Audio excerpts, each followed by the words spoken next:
Assalamualaikum warahmatullahi wabarakatuh. Kami dari kumpulan 4 akan bahaskan tentang video-video yang Ustaz telah berikan kepada kami, iaitu How to Speak to Muslim and People of Other Faiths dari Syekh Hamzah Yusof dan Confront Challenging Days with Beautiful Passion dari Imam Zaid Shakir. Saya Syazana binti Umar, wakil kumpulan 4, akan menerangkan serba sedikit latar belakang Syekh Hamzah Yusof dan Imam Zaid Shakir. Okey, saya akan mulakan dengan latar belakang Syekh Hamzah Yusof. Syekh Hamzah Yusof Hansen ialah seorang ulama, mu'allaf, guru dan salah seorang pengasas Kolej Zaytuna di Berkeley, California, Amerika Syarikat. Beliau ialah warga negara Amerika yang memeluk Islam dan merupakan salah seorang penandatangan A Common Word Between Us and You, yakni persefahaman antara kami dan anda. Sepucuk surat terbuka daripada para ulama Islam kepada para pemimpin Kristian yang menyuruh keamanan dan kesefahaman. Hamzah Yusof dilahirkan di Washington State pada tahun 1998 dan membesar di California Utara. Kedua-dua ibu bapa beliau ialah ahli akademik. Pada tahun 1977, beliau memeluk agama Islam dan kemudian merantau ke dunia Muslim untuk menuntut ilmu selama 10 tahun. Di UAE, Arab Saudi serta Afrika Utara dan Barat. Perantauan beliau ke Mauritania, Medina, Algeria dan Morocco memberi peluang kepada beliau untuk menimba ilmu daripada para sarjana seperti Rabit Al-Hajj, Baya bin Salik, Ketua Mahkamah Islam di Al-Ain UAE, Muhammad Syaibani, Mufti Abu Dhabi, Hamad Al-Wali dan Muhammad Al-Fatrati dari Universiti Al-Azhar di Mesir. Setelah lebih sedikit merantau, beliau pulang ke Amerika dan mendapat ijazah dalam kejururawatan dari Imperial Valley College serta dalam pengajian agama dari St. George State University. Hamzah Yusof merupakan salah seorang pengasas Zaytuna College yang bertempat di Berkeley, California. Beliau ialah penasihat untuk program pengajian Islam di Stanford University dan penasihat untuk pusat pengajian Islam di Graduate Theological Union. Beliau juga berkhidmat sebagai ahli lembaga penasihat bagi George Russell dalam One Nation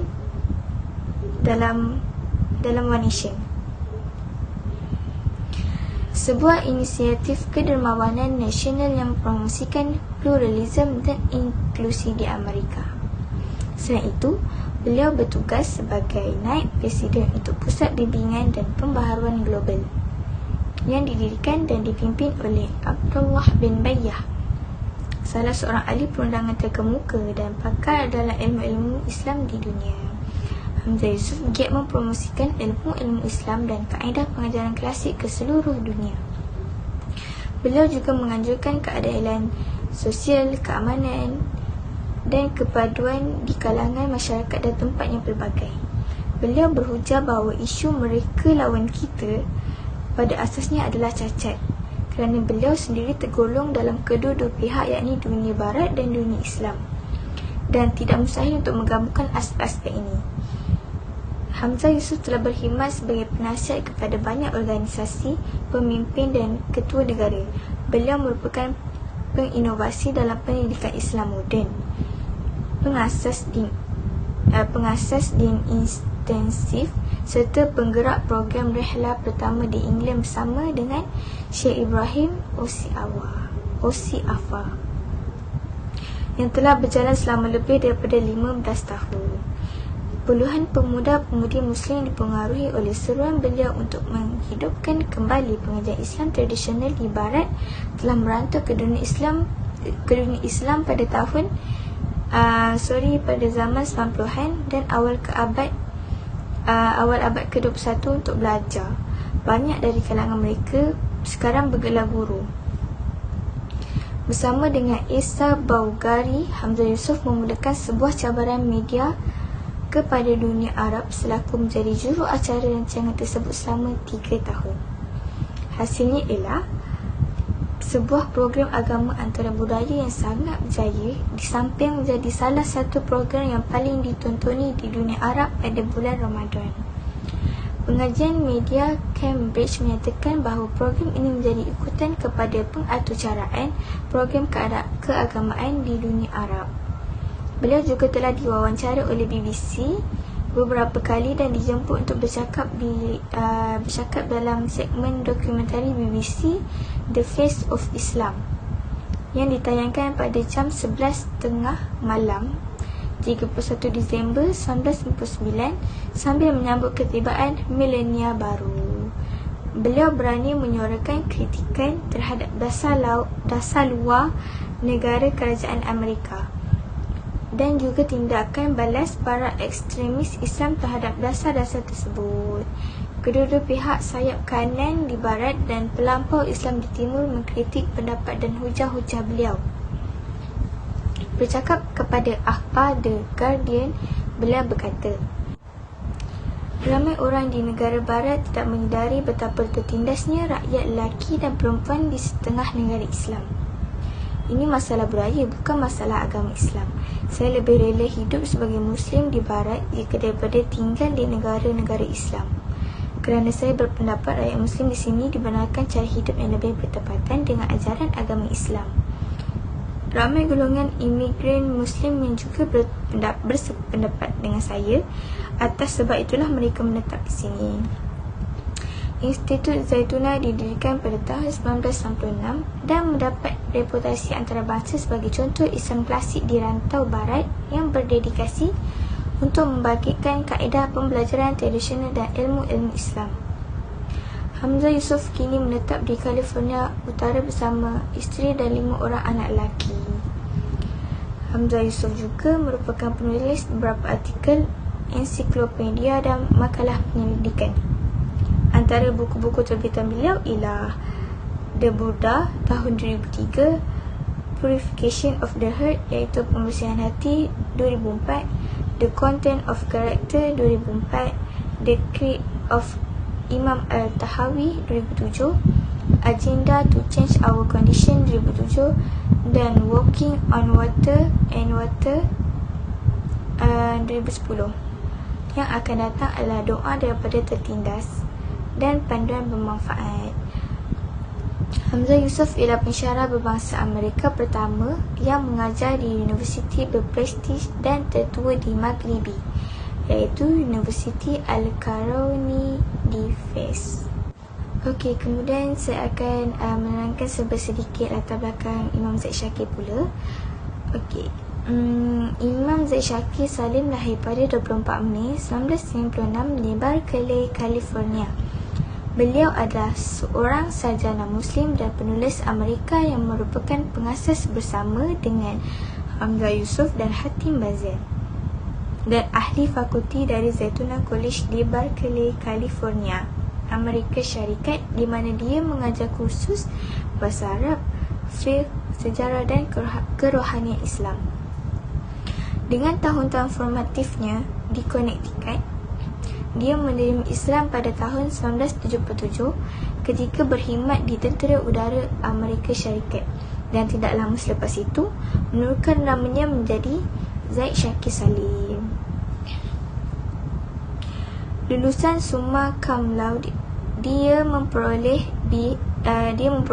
BA dalam hubungan antarabangsa di Universiti Amerika Washington DC dan kemudian memperoleh MA dalam sains politik di Universiti Rutgers. Semasa di Rutgers, dia berjaya memimpin kempen untuk menarik pelaburan dari Afrika Selatan dan membantu menubuhkan pusat Islam tempatan, Masjid Al-Huda. Setelah setahun belajar bahasa Arab di Kahirah, Mesir, dia menetap di New Haven, Connecticut dan meneruskan kegiatan kemasyarakatannya, membantu mendirikan Masjid Al-Islam, inisiatif pendidikan Muslim Tri-State dan jawatan kuasa penyelaras Muslim Connecticut. Sebagai Imam Masjid Al-Islam dari tahun 1988 hingga 1994, dia memimpin pembaharuan masyarakat dan usaha anti-dadah akar umbi. Dia juga mengajar sains politik dan bahasa Arab di Southern Connecticut State University. Dia berkhidmat sebagai ketua agama antara agama di Yale University dan mengembangkan latihan kepekaan spiritual untuk doktor di Yale New Haven Hospital. Zaid Shakir mengambil bahagian sebagai penceramah pada persidangan tahunan Persatuan Islam Amerika Syarikat. Okey, itu sahaja. Sekian. Assalamualaikum warahmatullahi wabarakatuh. Saya Nur Sufia Rafi binti Nurdin. Saya akan menceritakan apa yang saya faham berdasarkan video-video yang saya lihat. Video yang pertama, Confront Challenging Days with Beautiful Patience. Apa yang saya faham dalam video tersebut, Allah beri kita sesuatu ujian, Allah beri kita sesuatu dugaan, ikut kemampuan kita. Dia beri sesuatu ujian tu untuk kita jadi orang yang sabar. Bila kita jadi orang yang sabar, kita akan jadi bersyukur.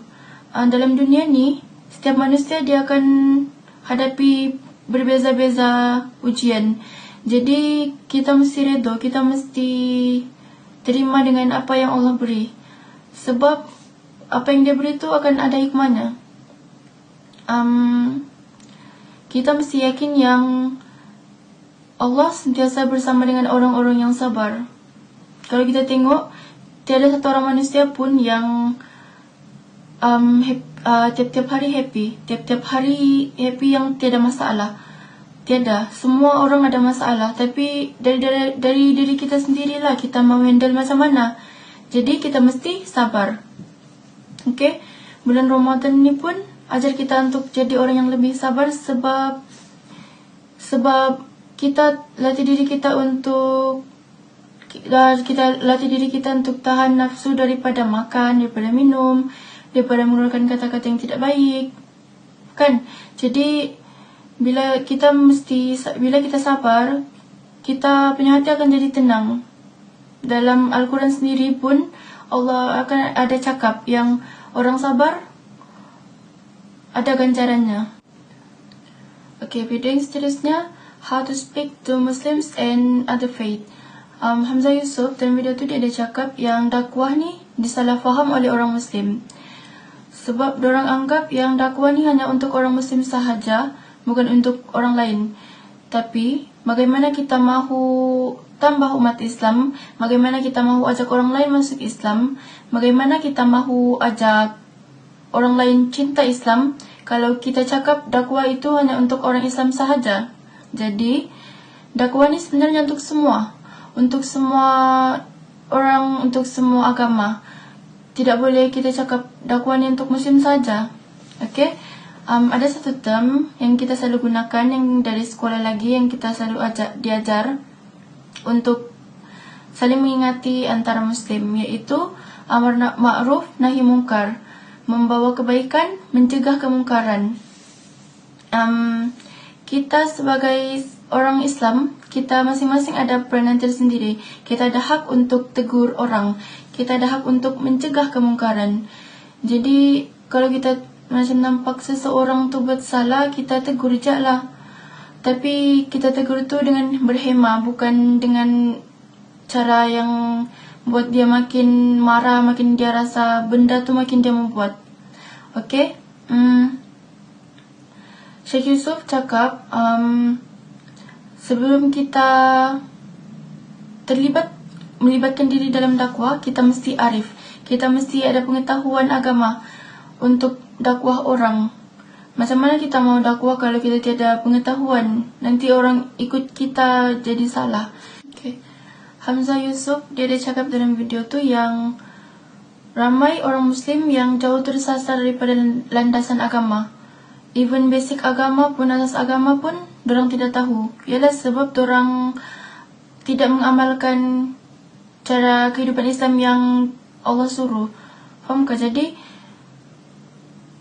benda ni orang non-Muslim akan fikir yang akan keliru lah, sebab dorang tahu yang orang Muslim ni solat 5 waktu, yang pergi masjid, baca Quran kan. Tapi bila dorang nampak orang Muslim macam gitu, dorang akan keliru. Dorang ni Islam ke atau apa? Okay? Kita ni sebagai da'i, kita kena tengok dengan siapa kita bercakap. Kita kena tengok perbuatan orang tu, kita kena tengok level agama orang tu macam mana. Sebab lain orang, dia lain-lain perwatakan, dia lain-lain level.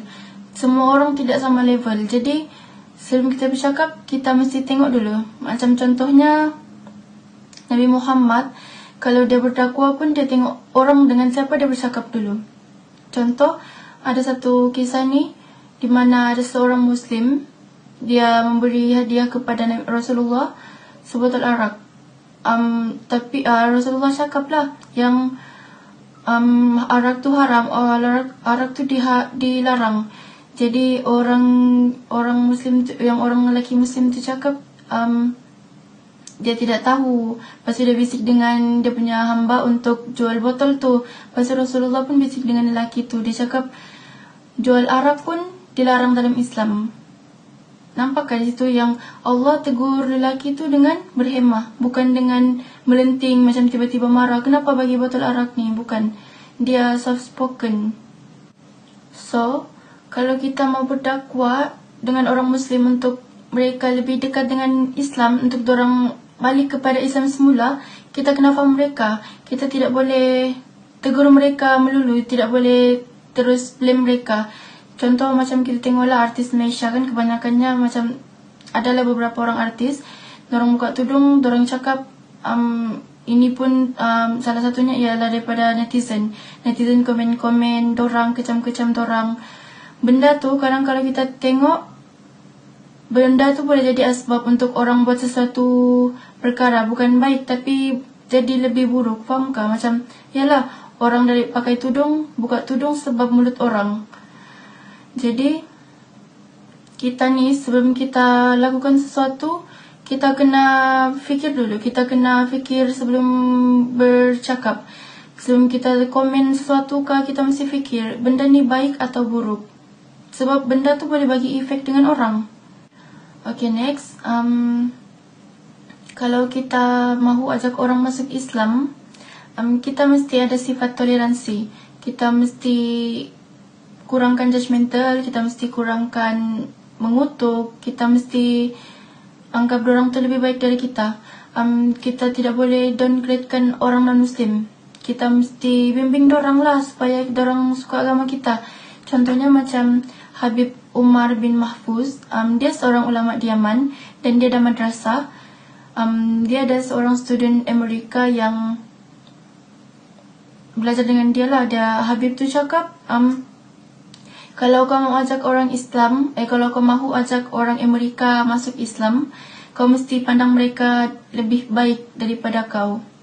Jadi di sini kita mesti, bila kita tidak kira lah kita mau ajak orang Islam kah, kita mau berdakwah kah, kita mesti anggap orang yang kita bercakap tu lebih baik dari kita. Kita tidak boleh anggap yang kita ni sentiasa betul. Kita mesti merendah diri, kita mesti anggap dorang tu better daripada kita. Kita tidak boleh tinggi diri sebab kita ada ilmu lagi tinggi dari mereka. Okay? Itu sahaja. Bismillahirrahmanirrahim. Assalamualaikum warahmatullahi wabarakatuh. Nama saya Nur Farhana binti Abdul Hamid. Nombor metrik D1831113. Okey. Di sini saya ingin membahaskan tentang ciri-ciri pendakwah yang ada pada video-video yang Ustazah telah berikan kepada kami, iaitu video daripada Imam Zaid Syakir dan juga Imam Hamzah Yusof. Okay, sifat-sifat ataupun ciri-ciri pendakwah yang ada pada Imam Zaid Syakir dan juga Imam Hamzah Yusof. Yang pertama ialah berani. Okay. Imam Zaid Syakir dan juga Imam Hamzah Yusof sangatlah berani dalam menyampaikan dakwah beliau. Beliau tidaklah tergagap-gagap ataupun seperti membaca skrip ketika menyampaikan dakwah beliau. Dan juga beliau sentiasa menggunakan gerakan tangan serta badan agar jemaah-jemaah mudah faham dengan apa yang mereka ingin sampaikan. Jika seseorang pendakwah itu berucap dengan secara gagap ataupun kaku, tidak bergerak atau menggunakan tangan, maka jemaah-jemaah akan berasa mengantuk serta sukar untuk mereka faham apa yang pendakwah ini sampaikan kepada mereka. Okay. Yang kedua ialah memahami tajuk. Beliau sangatlah memahami tajuk dan mendalami tajuk yang mereka ingin sampaikan kepada jemaah-jemaah, dan juga beliau menerangkan dengan secara terperinci setiap poin-poin apa yang beliau sampaikan kepada jemaah, dan juga disokongkan dengan beberapa ayat Al-Quran dan juga hadis sebagai penguat lagi hujah mereka, supaya jemaah-jemaah mudah percaya dan faham dengan apa yang beliau sampaikan.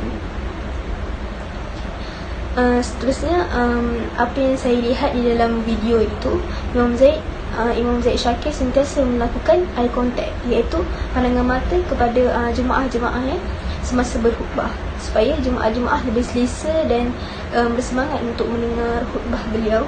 Serta eye contact ini juga bertujuan untuk menghilangkan perasaan gemuruh di dalam hati apabila kita bercakap di hadapan orang ramai. Okey, yang ketiga ialah penggunaan bahasa Arab. Imam Zaid Syakir dan juga Imam Hamzah Yusof ialah merupakan seorang yang berpendidikan tinggi, seperti apa yang kawan saya terangkan di biodata beliau sebentar tadi. Okey, beliau juga fasih dalam berbahasa Arab. Daripada video itu, daripada apa yang saya lihat, beliau telah menggunakan dua bahasa, iaitu bahasa Inggeris dan juga bahasa Arab. Seorang pendakwah haruslah fasih atau dapat memahami bahasa Arab dengan sempurna, kerana bahasa Arab itu ialah bahasa Al-Quran. Seorang pendakwah juga mesti ingin menggunakan dalil-dalil serta hadis untuk menguatkan lagi hujah mereka. Okay, di situ amatlah penting untuk kita memahami ayat Al-Quran dan dengan lebih mendalam. Yang keempat ialah menjaga keterampilan. Beliau sangatlah menjaga keterampilan serta kebersihan diri. Seorang pendakwah haruslah sentiasa bersih, wangi, dan menjaga kebersihan diri serta pakaian, kerana itu adalah salah satu adab ketika di dalam majlis ilmu, dan Allah SWT sangat menyukai hamba-Nya yang bersih dan suci.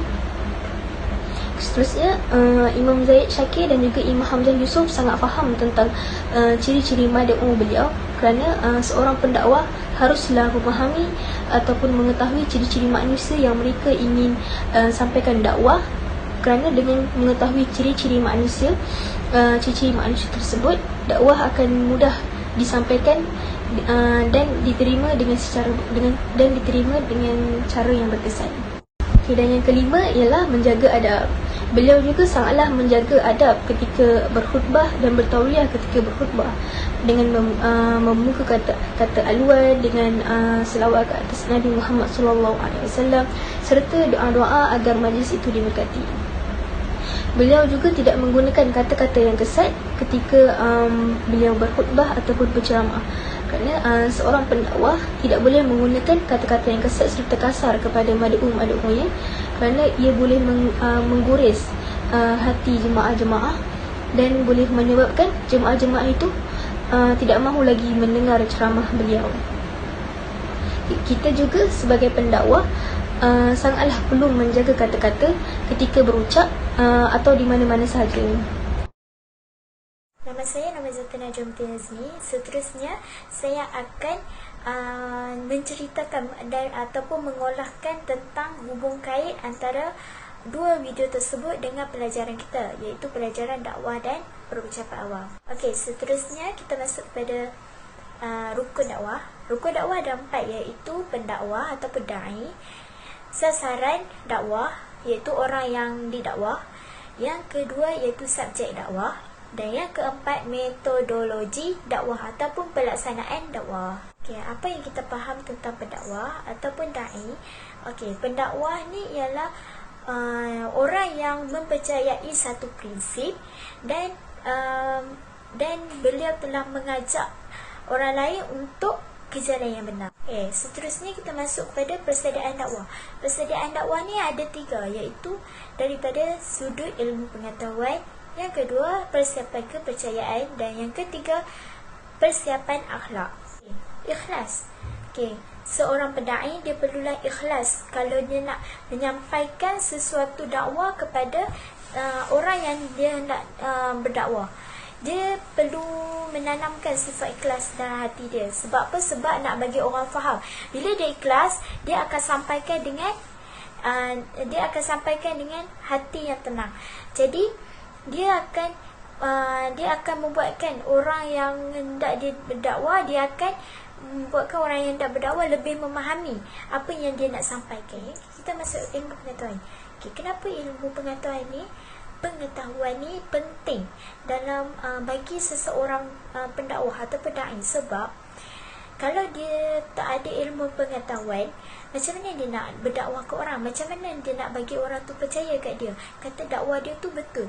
Macam mana dia nak masa dia dakwah, dia macam mana dia nak keluarkan ayat-ayat Quran? Macam mana dia nak keluarkan hadis-hadis kalau dia tak tahu kalau dia tak ada ilmu pengetahuan tentang dakwah yang dia nak sampaikan kepada orang? Yang kedua iaitu persiapan kepercayaan. Persiapan kepercayaan ni ialah persiapan daripada keimanan seseorang dai, keimanan seseorang pendakwah. Sebab apa? Sebab persiapan kepercayaan ni dia boleh meyakinkan seseorang dai terhadap pendakwahnya. Lepas tu dia boleh jadikan seorang pendai itu teguh dengan dakwahnya, dan dia boleh membuktikan kepada orang yang dia dakwah dengan amalannya ataupun dengan komitmen yang dia bagi. Bagi seorang pendai pula, dia perlu ada persediaan daripada akhlak. Sebab apa? Sebab dia nak membentuk diri dia, sebab dia nak menilai, sebab dia nak tanamkan sifat yang mulia dalam diri dia untuk menjadi seorang pendakwah. Sebab dia seorang pendakwah, dia perlu menanam nilai yang mulia. Persiapan akhlak terbahagi kepada 3, iaitu ikhlas, sabar dan rahmat. Yang kedua, sabar. Seorang pendakwah ataupun seorang dai, dia perlu sabar. Sebab apa? Dia nak teguhkan, dia kena sabar dalam setiap dakwah dia. Walaupun dia dicaci, walaupun dia dihina, jadi dia kena sabar dalam dakwah dia. Dia kena teruskan untuk berdakwah. Kita boleh tengok contoh sabar dalam video, iaitu video Imam Zaid. Dalam video tersebut iaitu video Imam Zaid Syakir yang bertajuk Challenge Day tu. Imam Zaid Syakir kata, kita kalau nak jadi seorang pendakwah ataupun nak jadi seorang dai, kita perlulah ada sifat sabar. Contoh dia seperti Rasulullah berdakwah kepada orang, tetapi beliau dicaci, beliau dihina, sehingga kan beliau dibaling batu, sehingga kan badan beliau berlumuran dengan darah, tetapi beliau tetap sabar. Sebab apa? Sebab beliau nak sampaikan dakwah beliau kepada mereka, dan untuk mereka mengikut beliau ke jalan yang benar. Itu sebab kita perlu ada sifat sabar. Kalau kita seorang pendai, kalau kita seorang pendakwah, ingin mendakwah kepada orang, kita perlu ada sifat sabar. Kalau kita tak ada sifat sabar, macam mana orang nak dengar dakwah apa yang kita sampaikan? Macam mana orang nak ikut apa dakwah yang kita sampaikan? Jadi dalam ada ungkapan berkata, as-sabaru minal iman, sabar itu separuh dari iman. Jadi daripada ungkapan tu kita boleh menerapkan dalam diri kita. Kalau kita seorang pendakwah, kalau kita seorang dai, kita kena sabar. Walaupun kita dicaci, walaupun kita dihina, walaupun kita orang buat macam-macam kat kita, tapi kita kena sabar. Sebab apa? Sebab kita nak sampaikan dakwah kita dengan betul, dan untuk mengajak mereka ke jalan yang benar, bukan untuk mempesongkan mereka lagi. Yang ketiga iaitu rahmat. Dalam dalam kita menyampaikan dakwah kita, kalau kita seorang pendakwah, dan kita menyampaikan dakwah kita, kita perlulah ada rahmat, iaitu kebaikan. Kita perlu, bila kita sampaikan sesuatu dakwah, kita perlu memberitahu apa kebaikan dia. Dalam dakwah kita tu, kita perlu selitkan kebaikan dia. Okey. Tak kiralah apa pun yang kita dakwah, apa pun yang kita sampaikan, kita perlu selitkan kebaikan. Okey, yang kedua iaitu sasaran dakwah. Okey. Daripada video yang kedua iaitu video Hamzah Yusof ni. Hamzah Yusof ni dia mengatakan bahawa kehidupan orang Islam dengan kehidupan orang bukan Islam adalah berbeza. Masing-masing mempunyai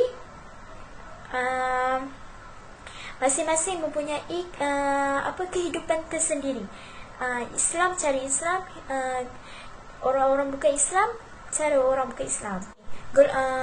Klasifikasi golongan sasaran ni ada 4, iaitu golongan pembesar, masyarakat non-Muslim ataupun orang bukan Islam, munafik dengan orang Islam.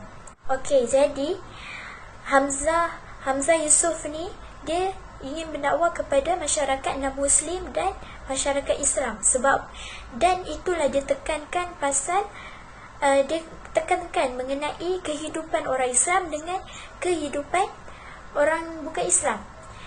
Sebab itulah dia cakap orang bukan Islam berbeza, kehidupan mereka ada kehidupan mereka sendiri dan orang Islam ada kehidupan mereka sendiri. Macam video yang pertama iaitu video Imam Zaid Shakir tu, dia berdakwah kepada orang Muslim untuk menambahkan lagi ilmu pengetahuan orang Muslim, dan dia mengajak dan dia mengatakan siapa ingin menjadi pendakwah, dia perlulah ada sifat sabar dalam diri dia. Terusnya risalah ni ialah isi kandungan ataupun mesej yang hendak kita sampaikan kepada sasaran kita ataupun orang yang kita hendak berdakwah. Tak kiralah melalui apa pun, seperti lisan, tulisan di media sosial dan sebagainya. Sebab apa? Sebab risalah tersebut kita daripada risalah tersebut kita boleh memahamikan lagi mereka dan boleh menjelaskan lagi lebih mendalam kepada sasaran kita. Okey, contohnya kita nak berdakwah kepada orang bukan Islam. Okey, melalui media sosial. Okey, kita perlu letak dalam risalah tersebut kita perlu letakkan yang pertama iaitu kebaikan, atau kita menyampaikan kebaikan Islam. Islam tu apa kebaikan dia, dan kita menyampaikan kebaikan tersebut bagi mereka faham. Okey, yang kedua, kita mempertahankan Islam daripada musuh. Contoh, ada orang caci maki Islam, kita pertahankan dalam risalah yang kita nak sampaikan. Yang ketiga, kita memurnikan kehidupan masyarakat Islam. Kalau contohlah masyarakat Islam dah huru-hara, tapi dalam risalah tersebut kita murnikan. Kita cakap masyarakat Islam ni